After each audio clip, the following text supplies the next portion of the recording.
Hi guys and welcome back to Tarot Page Philippines. This video gawin po natin ang weekly horoscope para po sa may mga Sun, Moon, and Rising na Capricorn for April 11 to 20.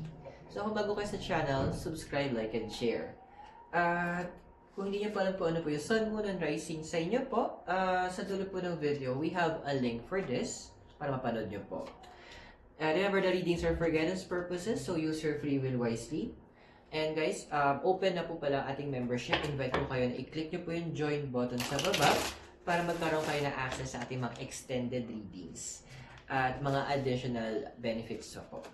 And kung kailangan nyo po magpa-schedule ng private readings or spellworks or daily horoscope, you can message our page and may admin po na tutulong sa inyo. At doon, kung gusto nyo po mag-donate na nagiging cat food ng mga to, pwede nyo i-click yung thanks button sa baba. Okay, Capricorn, how are you? Okay, so we have here the card of death and the never-ending story. So may mga tatapusin ka talagang kwento, no? May mga, kumbaga, parang, yung movie na sinimulan mo, tatapusin ko. Ay, dahil, natin ibinta ko. Shadow di ba yun? Dahil talagang sabihin na lang natin na may mga tao talaga, may mga yayanigin kang mundo in this coming days talaga. May mga buhay ka talaga na medyo bibigyan ng kakaibang kulay. Kasi what I'm seeing here, may mga trigger points na naganap eh. You try to be good, you try to be nice.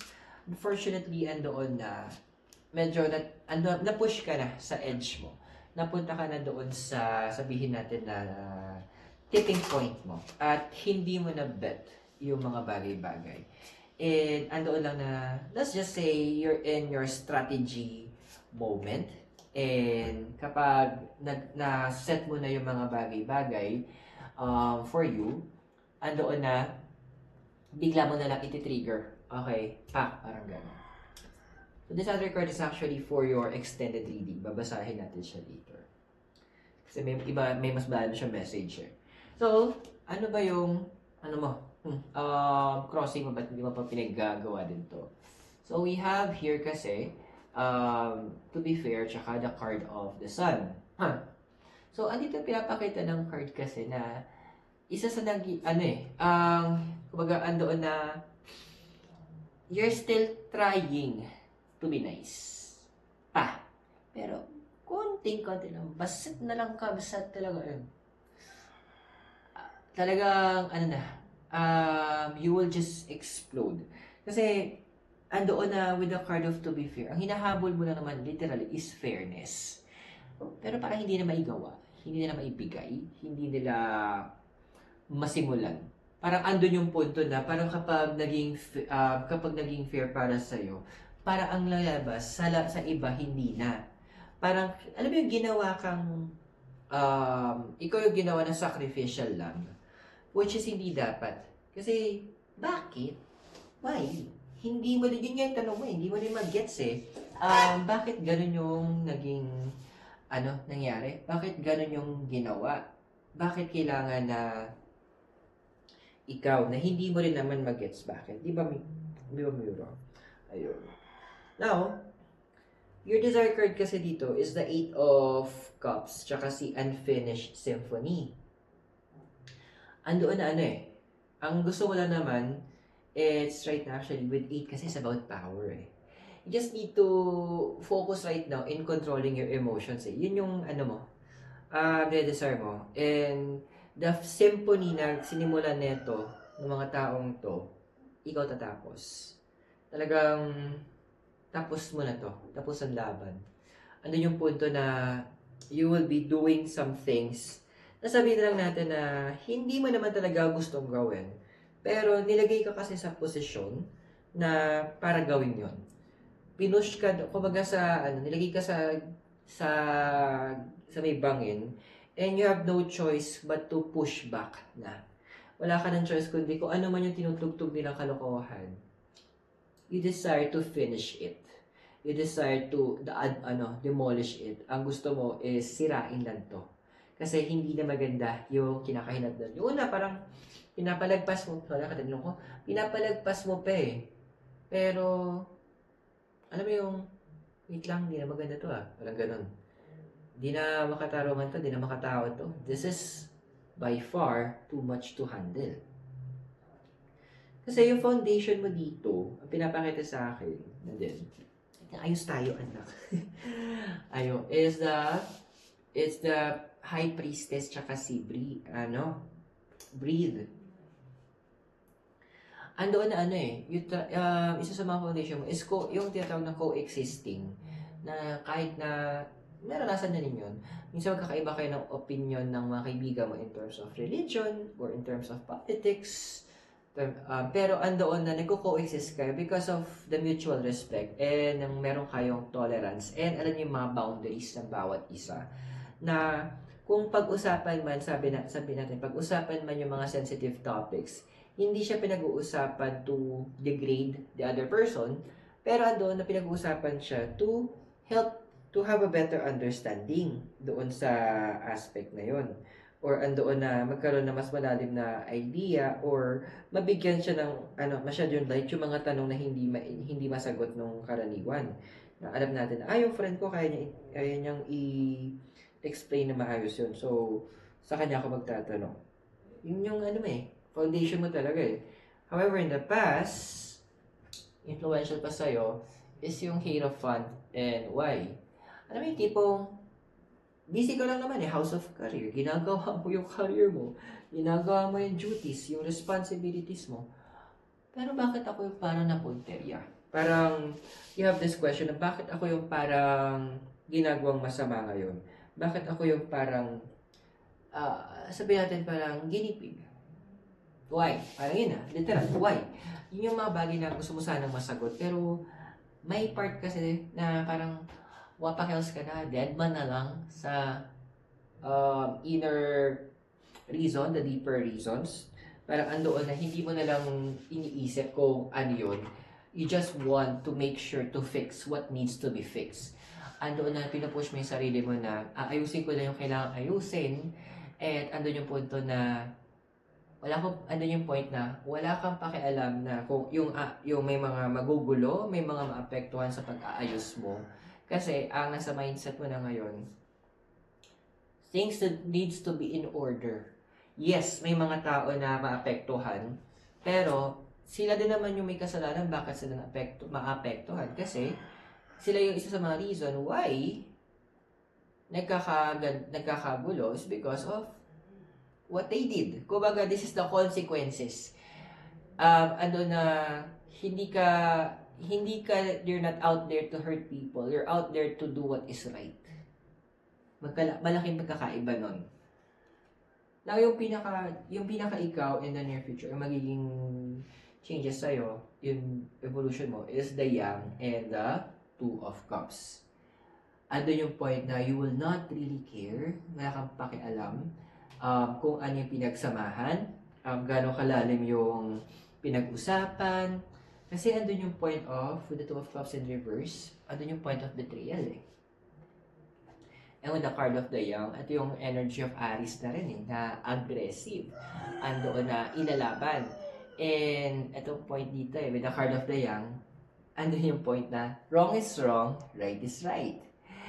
Ang mali kino-correct. At ang tama, nagbibigay po tayo dito. So, ito yung moment na yun na pinapakita ng card that you are, or you will be in a position na kung saan get ready for war ang gagawin mo. So, guys, kung nakaka-resonate ka sa reading, medyo natakot ako sa reading mo you can click po yung join button sa baba para magkaroon kayo ng access sa ating mga exclusive and extended readings at some additional perks. Yan. Yung join button lang. So, for now, tuloy natin yung readings mo. Now, your physical environment we have here is to the sea and the Emperor. So, yun na nga. Magtutuyat muna magtutuyat yung emotions mo Andun yung punto na lalabas yung pagiging strategic mo. Lalabas yung pagiging planner mo in such a way na alam mo yung mga magiging next step. Baga, lalabas yung pagiging chess master mo ngayon. Na, okay, ito yung kailangan gawin kasi pag ganito. And you will be, so there will be here some, that you will be soliciting some help from certain individuals. Now, the card of the Emperor, this is about leadership, di ba? But this is also about Aries, tungkol to sa sarili mo. Ito na yung moment na, no, this is my moment. Ito na yung oras para i-focus ko naman yung mga bagay-bagay sa sarili ko. This is the moment that I will need to make sure yung gusto ko na tama, yung bagay na balance, yun yung mangingibabaw. Yun yung mabibigyan ng kulay, yun yung magiging sentro ng lahat. Kasi, yun yung kailangan eh. Diba? Kaya may kasabihan, remember the golden rule? Na don't do unto others what you don't want to be done unto you. What you're going to do actually is just a reaction eh. A reaction from the toxic actions, words, and behaviors of those who are around you. And that's valid. Para sa akin. Nag-react ka lang eh. Kumbaga sa sa isang aso, kung nananahimik yan, at bigla mo sinaktan, gaganti yan. Because that's the reaction. Hindi siya masamang aso. Because that is the reaction. So, hindi ka rin masama. So, yung emotional environment mo, we have here is the building blocks, tsaka si Ten of Pentacles. So, dito yung point na magre-reconstruct ka ng emotions mo eh. Andito yung punto, katalino ko talaga. Andito yung punto na na you will not spare anything. Kumaga, ayun sabi nila, all bets are off. Talaga laban na kung laban. And wala ka nang pakialam din with the building blocks. This will be a chain reaction of events yung nararamdaman mo na din eh. Na once na you started this, maningil ka dito sa certain individual na to, or sa group of people na to, isusunod-sunod mo na yung iba. Those who did you wrong, those people who took advantage of you, yung iba sa inyo, then wouldn't work din siya, wouldn't work tong gaganapin. And, magiging mo to is no remorse eh. Hindi ka na kakabahan or hindi ka mag-isip ng anything. Basta itutuloy mo lang siya because that you know that is the right thing to do. Minsan, you need to do minsan kailangan yung actions natin is maging masama tayo para magawa natin yung tama. There's this line yung sinabi ni Nicolas Cage nung sa National Treasure sa part 1. Here are to the men who did what is wrong to do what is right. Ang ganda nun. Sometimes we need to do what is wrong so that we can do what is right.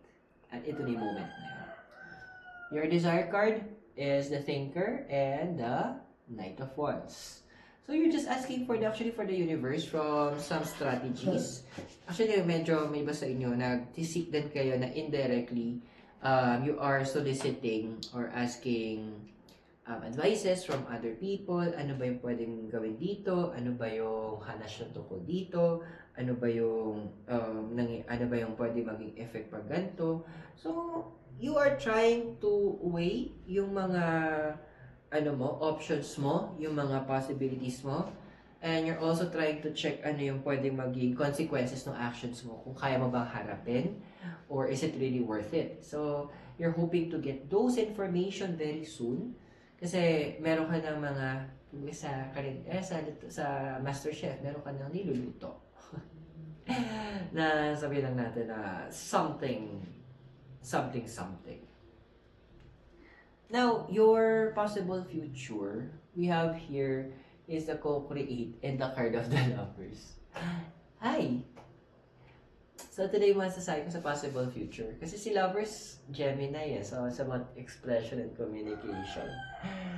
Ando talaga na you will suddenly keep your silence. Para andoon na, actually, mas nakakatakot yung sa isang tao yung biglang tatahimik, biglang hindi magbibigay ng any hints, walang emotion. That's scarier kasi hindi mo na alam kung ano yung iniisip nila. And ganun yung gagawin sa'yo. And ang nakakaloka din dito, at some point, with the co-create, there will be people who will be helping you along the way. There will be people who will be providing their assistance. It could be directly or indirectly, but you will feel that support from them eh. Pero kailan ba ito mangyayari? And who are those who will be providing those support? Check natin siya sa extended reading mo. At para mapanood mo yon, i-click mo yung join button sa baba. And tanda natin yung mga readings are for guidance purposes. Use your free will wisely. And don't forget to subscribe, like, and share. So Capricorn, maraming salamat. God bless, Namaste, Hare Krishna, and blessed be. And I hope to see you sa ating extended readings. Mula po dito sa Dominican Hill in Baguio City, kasama po si Mira. Have a great day. I'll see you soon.